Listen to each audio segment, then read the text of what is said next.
Hey JavaScript enthusiasts! Get ready to unlock a super powerful concept, the JavaScript Proxy. This isn't just another feature, it's a game changer for how you interact with objects.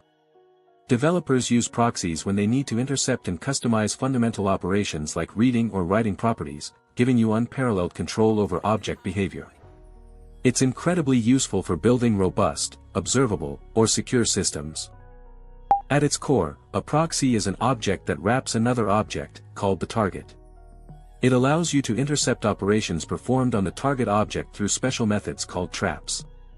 When you interact with the proxy, instead of directly hitting the target, the request first goes through the proxy's defined traps. If a trap is defined for that specific operation, it executes your custom logic, otherwise, the operation is forwarded to the target, often using reflect methods. This creates an invisible layer of control between you and the underlying object, allowing dynamic modification of behavior. You can use this. Proxies are fantastic for building reactive frameworks like Vue.js, where they observe data changes to trigger UI updates. They're also perfect for validating object properties before assignment, implementing logging for property access, or even creating revocable objects that can be turned off later for security reasons. Let's examine each line of code. First, we declare a constant variable target and assign it a simple JavaScript object. This object contains a single property named message with the string value hello, serving as the underlying data that our proxy will interact with.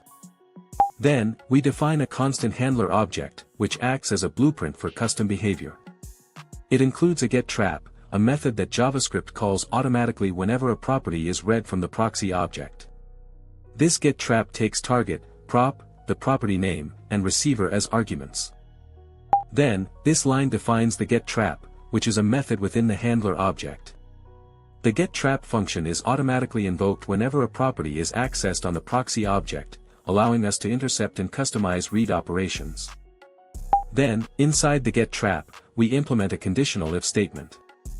This condition checks if the prop argument, which represents the name of the property being accessed, is strictly equal to the string message, targeting specific property behavior. Then, if the if condition is true, meaning the message property is being accessed, we return a new string literal. This string prepends proxy to the original value of target prop, effectively modifying and returning a custom value for this specific property. Then, if the if condition is not met, i.e., the requested property is not message, we call the reflect.get method. This method acts on the target object with the given prop and receiver arguments, forwarding the operation to the original object's default behavior, ensuring other properties work normally. Then, here, we create a new proxy instance. We pass our target object as the first argument, which is the object being proxied, and our handler object as the second argument, which defines the custom getTrap.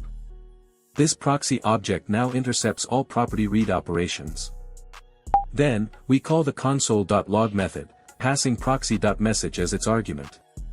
When proxy.message is accessed, our getTrap is triggered, returning the modified string proxied hello, which is then printed to the console.